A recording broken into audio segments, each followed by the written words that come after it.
옛날 어느 고을에 큰 문제가 있었는데 바로 관아에 사또가 오면 일주일을 버티지 못하고 돌아가게 되는 것이었다. 그러던 어느 날 스스로 자청한 어느 한 사또가 이 고을에 부임되어 오게 되는데 반갑구려. 앞으로 잘 지내보세. 그런데 도대체 무슨 연유로 자꾸 자리가 비게 되는 것인가? 아, 그게 말입니다. 바로 처녀 귀신 때문이옵니다. 뭐라고? 처녀 귀신? 세상에 귀신이 어딨나? 믿기 힘드시겠지만 진짜입니다. 허허, 무슨 말도 안 되는. 하여튼 알겠네. 이제부터 내가 이 고을을 책임질 테니 걱정 마시게나. 그렇게 사또는 첫날을 보내게 되고 깊은 밤 서적을 읽고 있던 사또는 음산한 기운을 느끼게 되는데 그리고 잠시 후 어떤 사람의 형체를 한 무언가가 다가와서 말을 걸어오는데 사또, 내 억울한 사연을 좀 들어주십시오. 사또는 이방의 말이 사실인 것을 인지했고 당황하지 않고 차분하게 대처했다. 그래, 무슨 일인가? 한번 말해보시게. 소인 살아생전 남자 손 한 번 못 잡아보고 억울하게 이승을 떠나게 되었습니다. 이대로는 절대 저승으로 가지 못하겠습니다. 그럼 내가 어떻게 해야 하는가? 저와의 일주일간의 동침을 허락해 주십시오. 사또는 이게 그 말로만 듣던 귀접이라는 건가 생각했다. 그래, 내 자네의 소원을 들어주겠네. 정말 감사옵나이다. 그때 처녀 귀신이 모습을 드러내는데 자, 어서 거사를 시작하시지요. 아, 내가 잘못 생각했소. 내 경험이 없어서 힘들 것 같소. 사또, 낙장불입이옵니다. 그렇게 사또는 처녀 귀신에게 양기를 빼앗기게 되는데 3일이 지나고 사또는 몰골이 말이 아닌 모습이 되어 허겁지겁 고을을 떠나게 된다. 일주일도 못 버티고 떠나는구만. 큰일이네, 큰일이야. 그리고 얼마 후 새로운 사또가 부임되어 오게 되는데 반갑소. 앞으로 잘 부탁하네. 내 이전 사또에게 모든 것을 소상히 들었으니 걱정 마시게. 그날 밤 새로운 사또 만식이는 사연을 들은 대로 만반의 준비를 하고 대기하고 있는데 역시나 사람의 형상이 나타나는데 내 그대의 소문은 다 들어 알고 있다네. 나도 나이 40이 넘었지만 노총각으로 매일 장어구이 먹으며 만반의 준비를 마쳤으니 걱정 마시게. 자, 이제 모습을 드러내시게. 사또 고맙습니다. 아니, 이게 도대체 어찌 된 거야? 자네는 처녀 귀신이 아니고 홍콩 할매가 아닌가? 사또 처녀 씨는 한을 풀고 승천하여 다음 차례인 제가 왔습니다.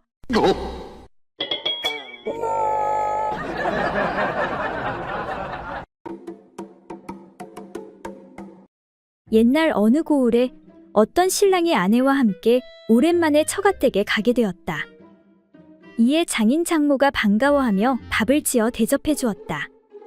그러나 살림살이가 넉넉하지 못한지라 음식이 변변치 않았지만 신랑은 내색하지 않고 감사히 받아 먹었다. 차린 건 별로 없지만 많이 드시게나. 아닙니다. 장인어른, 이 정도면 진수성찬이지요. 허? 여보, 밥이라도 2그릇 먹어요. 한 그릇으로 되겠어요. 괜찮소. 배가 불러서. 그리고 날이 저물어 밤이 되자 장인과 장모는 윗방, 사위와 딸은 아랫방에서 잠을 자게 되었다. 그런데 밤이 깊어지자 밤중에 장인이 장모와 음사를 나누게 되었다. 여보, 마누라, 오늘 밤도 한번 어떻겠어? 오늘은 딸 내외도 있는데 들키면 어쩌려고 그러시오. 그렇게 점점 흥이 무르익어 가자 장인 장모가 말했다. 나는 귀가 덮여진 듯 정신이 멍멍하오. 나는 사지가 녹아 없어지는 것 같습니다. 얼마 후 일을 마치고 장모가 장인에게 우리가 하는 말을 사위가 엿들을지 모르니 조심하시오. 라고 하였다. 이튿날 아침 밥상머리에서 장인이 사위에게 자네는 세속 사람들이 하는 실없는 말들을 따라하지 말고 삼가하도록 하게. 라고 훈계조로 말을 하자 사위가 말하길 저는 그렇게 하고 싶습니다만 듣는 사람의 과실로 그만 두 귀가 덮이는 것 같아 정신이 멍멍하고 사지가 녹아 없어지는 것 같으니 이를 어찌하면 좋겠습니까? 라고 답하니 장인이 부끄러워 말이 없어지자 옆에 있던 아내가 그러기에 내가 뭘 했어요? 밥 2그릇 먹으랬잖아요.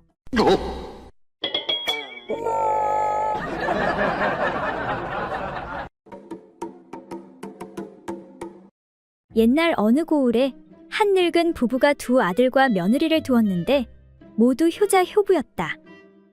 그러던 어느 날 할멈이 병이 나서 누웠는데 아무리 약을 써도 낫지가 않는 것이었다.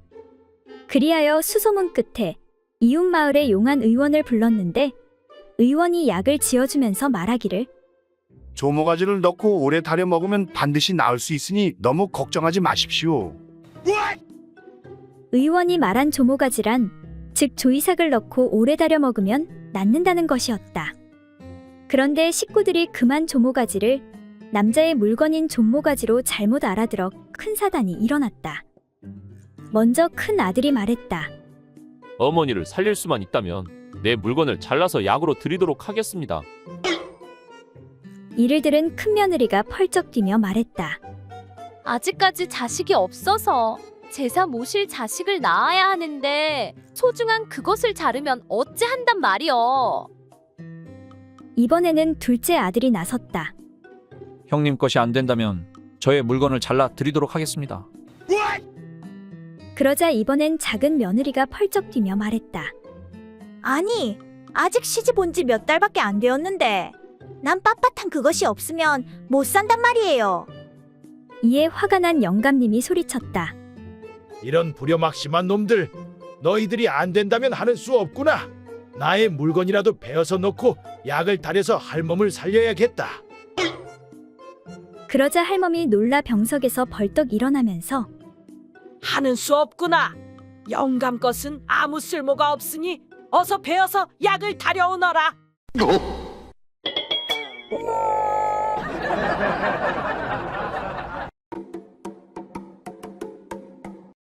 옛날 어느 고을에 조씨 성을 가진 비장이 고을 수령의 명령으로 먼 마을에 중요한 심부름을 가게 되었다. 먼 길 오느라 수고하셨소이다. 오늘 하루 편히 쉬다 돌아가도록 하시구려. 그 고을 수령이 수고한 조비장에게 그날 밤 관기를 들여보내 함께 잠자리를 가질 수 있도록 배려해 주었다. 아리따운 기녀가 방에 들자 조비장이 기녀에게 물었다. 그래, 너의 이름이 무엇이더냐? 기녀는 다소곳이 앉아 비장에게 대답했다. 소녀의 이름은 운심이라 하옵니다. 비장은 기녀의 아름다운 얼굴을 보고는 흡족해하며 말했다. 운심이라, 너의 외모만큼이나 아름다운 이름을 지녔구나. 뜻하지 않게 아름다운 기녀를 곁에 두자 비장은 심기일전하여 그녀와 운후의 즐거움을 나누고자 그녀를 품에 안았다. 그런데 조 비장은 나이가 이미 60이고 먼 길을 오느라 피곤하여 자신의 물건을 세워보려 밤새 안간힘을 써보았지만 전혀 반응이 오지 않았다. 아니, 왜 이놈의 연장이 말을 듣지 않는 것이냐? 하지만 아름다운 기생을 만났으니 어떻게든 한번 해보려고 조비장은 운심의 소중한 곳을 만지며 자신의 물건을 접촉시켜 계속 문지르고 비벼댔다. 비장어른 어서 일을 시작해 주시지요. 저는 참을 수 없사옵니다. 운심은 한창 젊고 욕구가 왕성한 몸인지라 그만 먼저 흥분하여 왈칵 뜨거운 애액을 쏟아내고 말았다. 그러나 조 비장은 한참을 시도하여도 자신의 물건이 제 기능을 하지 못하고 말았다.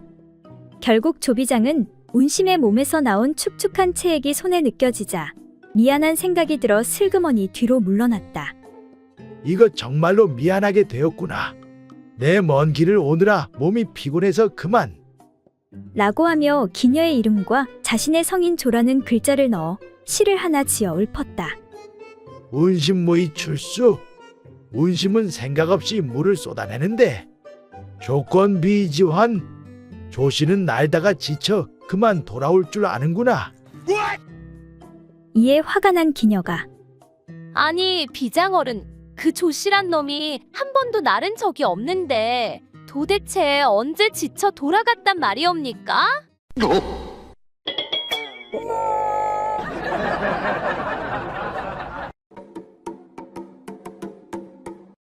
옛날 어느 마을에 한 부부가 살고 있었다. 그런데 근래 들어 합방을 전혀 하지 않아 아내는 불만이 가득했다. 이에 잠자리에서 돌아 누운 서방에게 아내가 물었다. 아니 서방님, 너무 섭섭합니다. 왜 그러시는가? 작년까지는 제 동굴에 그렇게 자주 드나들더니 올해는 한 달에 한 번도 드나들지 않으니 도대체 왜 그러시는 것이요? 너무 섭섭합니다. 아내의 말을 듣던 남편이 말했다. 그건 당신 동굴이 너무 깊고 넓어서 그렇소. 그리고 이미 볼 것 다 봤으니 탐험이 재미없단 말이오. 또한 한번 탐험했던 동굴에 다시 가는 남자는 드물단 말이오. 이에 화가 난 아내가 말했다. 아니 그게 무슨 소리예요? 그게 어찌 제 동굴에 타십니까? 동굴 탐험하는 사람의 능력이 형편없어서 그런 것 아니오. 내 동굴에는 아직도 탐험할 것이 많이 남아있단 말이오.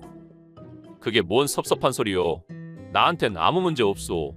다른 집 동굴 탐험은 신기하고 재미있기만 하더이다. 아니 뭐라고요? 그러면 이때까지 다른 동굴을 탐험했단 말이오. 당신은 잘 모르나 본데 계속 새로운 동굴을 탐험하고 싶어 하는 것이 남자들의 마음이란 말이오. 그런데 서방님, 참으로 이상한 일이 있어. 아니, 뭐가 이상하다는 것이오. 이웃 사내들은 내 동굴이 신비롭고 재미있다며 벌써 몇 달째 줄 서서 탐험 중이니 말이오.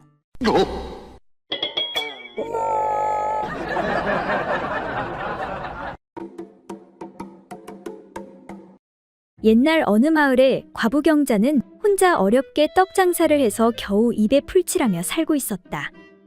어느 날 아침 그날 팔떡을 광주리에 올려놓고 피곤해 잠시 방에서 잠을 자다 나왔는데 떡이 하나도 없는 게 아닌가. 아니 이게 뭐야? 내 떡이 다 어디 갔어? 이거 미치고 환장하겠네. 그래 이건 분명 또 그 불안당 놈들이 틀림없어. 경자는 건너편 집에 사는 두 놈의 불안당 짓이 틀림없다고 생각했다. 이들은 몰래 남의 집게나 닭을 훔쳐먹기도 하고 경자의 떡을 먹다 들킨 적도 있었다. 그래서 참다 못해 관아의 사또를 찾아가 고하는데 그래, 그렇다면 그 두 사내들이 그랬단 말이지. 예, 틀림없습니다. 늙은 놈이랑 젊은 놈 하나인데 제발 제 떡값을 돌려받게 해주십시오. 요즘 장사가 안 돼 떡도 잘 안 팔려. 하루 팔아 하루 먹고 사는데 도와주십시오. 그래, 내가 한번 밝혀보겠노라. 그렇게 사또는 두 사내를 불러들이는데 내 이놈들 혼자 가난하게 떡을 팔아 겨우 살아가는 불쌍한 과부의 떡을 내 놈들이 어찌 훔쳐 먹을 수가 있단 말이냐? 아닙니다. 사또 나으리, 저희는 그런 사실이 없습니다. 오냐? 그렇단 말이지?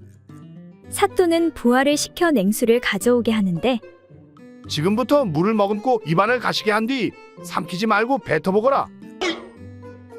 사또가 시키는 대로 하자 사내들 치아 사이에 끼어있던 떡고물이 나오게 되는데 이놈들, 내 놈들 입안에서 나온 떡고물을 보고서도 아니라고 우길 것이냐? 죄송합니다. 사또 나으리, 한 번만 용서해 주십시오. 사또는 사내들에게 곤장을 내리고 떡값도 물게 했다. 감사합니다. 사또 나으리. 그래, 이제는 혼쭐이 났으니 다시는 도둑질을 하지 않을 것이다. 그런데 사또 나으리, 그래, 또 무엇이냐? 그게 제가 자고 있을 때 저놈들이 저를 건든 것 같은데 그놈도 잡아주십시오. 뭐라고? 한 놈이냐 두 놈이냐? 허, 그건 또 어떻게 잡아낼꼬? 고민하는 사또에게 경자가 그건 방법이 있사옵니다. 그래, 무엇이냐? 분명 늙은 놈이 범인이니 그놈을 옥에 가두어 다시는 나오지 못하게 해주십시오. 뭐라? 그렇단 말이지. 그 증거는 무엇이냐? 제 말이 증거이옵니다. 하여튼 무조건 늙은 놈이 범인이고 젊은 놈은 죄가 없으니 그냥 풀어주십시오. 그렇게 경자가 때를 쓰니 사또는 하는 수 없이 늙은이만 옥에 가두었다고 한다.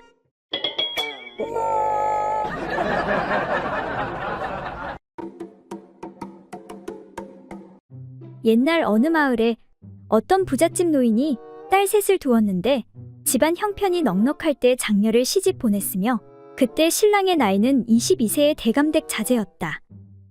그 후 가세가 급격히 기울어져 딸이 혼인할 길이 없게 되었다가 둘째 딸이 어렵사리 나이 많은 노총각 하나를 구해 신랑을 맞이하게 되니 그 신랑의 나이는 40세 되는 선비였다.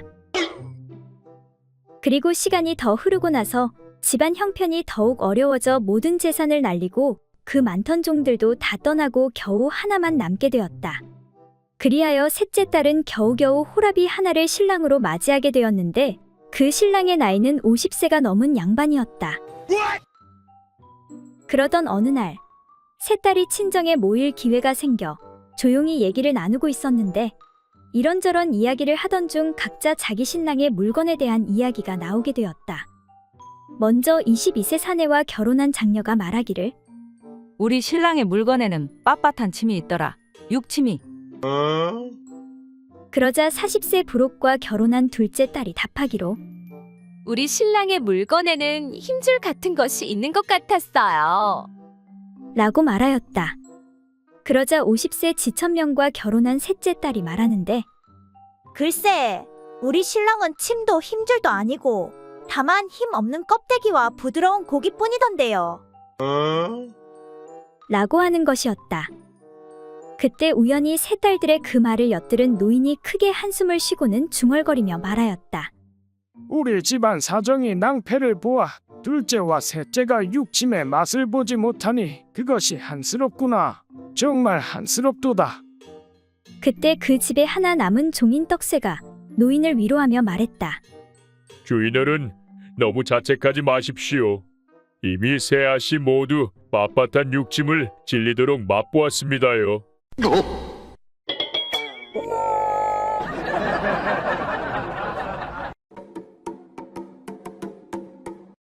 옛날 어느 마을에 30살이 넘도록 여자를 만나보지 못한 한 사내가 어느 의원을 찾아왔다. 어서 오시오. 어떻게 오셨어? 안녕하시오. 내 소문을 듣고 멀리서 왔는데 의원님 안 계시오? 조금 전에 왕진 갔는데 무슨 일로 그러시오? 나한테 말해보시구려. 그러니까 부끄럽지만 내 나이 30이 넘도록 여인을 만나본 적이 없는데 내 듣기로는 여기 의원에 그 피우기만 하면 향기로 여인을 바로 꼬실 수가 있다는 그 신비한 향초가 여기에 판다는 게 맞소? 맞소. 잘 찾아오셨소이다. 그렇지 않아도 마침 딱 한 개 남았다오. 정말 다행이구려. 한 개에 얼마나 하오? 30냥이요. 아니 무슨 향초 하나가 그리 비싸단 말이오? 이건 중국 왕족들이나 쓰는 귀한 향초란 말이요. 내 멀리서 왔는데 좀 깎아주시오. 좋소. 20냥에 드리리다. 정말 고맙구려. 그렇게 사내는 값을 지불하고 나가려다 머리가 번뜩하는데 요즘 사기꾼이 너무 많아서 그런데 내 한번 시험해봐야겠소. 사내는 그 자리에서 향초를 피우는데 방 안에 향내가 가득해지자 여인이 말하길 어머머, 자기 너무 멋있어. 나랑 지금 한번 하는 게 어떻소? 어라, 이거 진짜 효과가 있네. 사기가 아니야. 그런데 여기서 괜찮겠어? 뭐 어떻소? 빨리 나 후끈후끈 도저히 못 참겠어. 그렇게 거기서 바로 거사가 이루어지게 되었다. 정말 고맙소이다. 복 받을 것이오. 감사하오. 그때 여인의 서방인 의원이 들어오는데 아니 이게 뭐요? 당신은 왜 벗고 있고 저 도망가는 사내는 뭐야? 둘이 뭔 짓거리를 하고 있었던 것이오? 이에 여인은 사실대로 다 이야기를 하는데 야 이 여편네야 그걸 자랑이라고 말해? 오늘 너 죽고 나 죽자? 아니, 여보 그럴 수밖에 없었어. 뭘 잘했다고 말대꾸야? 아니, 생각해 보시오. 그놈이 여기서 향초를 피울지 누가 알았겠어. 그런데 내가 넘어간 척 안 하면 당신이 사기꾼인 거 다 들통나는데 그러다 관아에 고발이라도 하면 어떡하오? 이에 할 말이 없어진 의원은 잠시 생각하다 다시 화를 내는데 아니 그건 어쩔 수 없다지만 당신은 왜 맘대로 열량이나 깎아주는 것이오?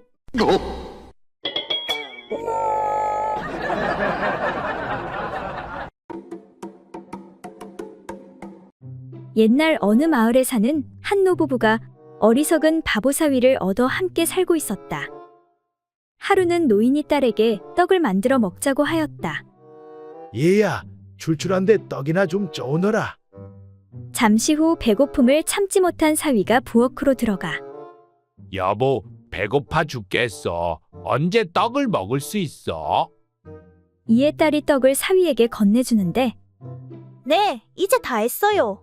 이 접시의 떡은 당신 드시고 저 접시는 아버지께 드리세요. 알겠어. 사위는 떡을 들고 장인어른 앞에 앉아서 장인 어른, 떡이 참 맛있고 좋습니다. 그런데 누구 것이 더 많은지 세어봐야겠어요. 하며 사위는 떡을 세기 시작했다. 장인 어른의 것은 5개, 내 것은 7개구나. 하하, 여보, 내 것이 2개 더 많소. 그 말을 듣고 딸은 너무나 부끄러운 나머지 대답할 수가 없었다. 밤이 되자 딸은 조용히 남편을 꾸짖었다. 서방님, 내가 당신을 사랑하는 마음으로 아버님보다 떡 몇 개를 더 드렸는데 어찌 숫자를 헤아려 나를 민망하게 하세요? 앞으로는 그런 일 없도록 잘 생각하여 처신해 주세요. 아, 미안하오. 내가 생각이 짧았소. 앞으로는 잘 처신하겠소. 다음날 사위가 장인에게 말하는데 장인어른, 어제 그 떡 말입니다. 장인어른하고 제 것이 바뀐 것 같습니다. 제 떡이 5개고 장인어른 떡이 7개였습니다. 장인어른께서 그렇게 떡을 좋아하시는 줄은 몰랐습니다. 그럴 수도 있지. 괜찮네. 앞으로는 어떤 일이 있어도 떡 하나만큼은 장인어른께 양보하도록 하겠습니다. 아니네. 맛있는 건 다 같이 나눠 먹어야지. 이에 사위가 웃으며 말하길 장인어른, 걱정 마십시오. 장모님께 말씀드렸더니 오늘 밤부터 더 좋은 떡 먹게 해준다고 하셨습니다.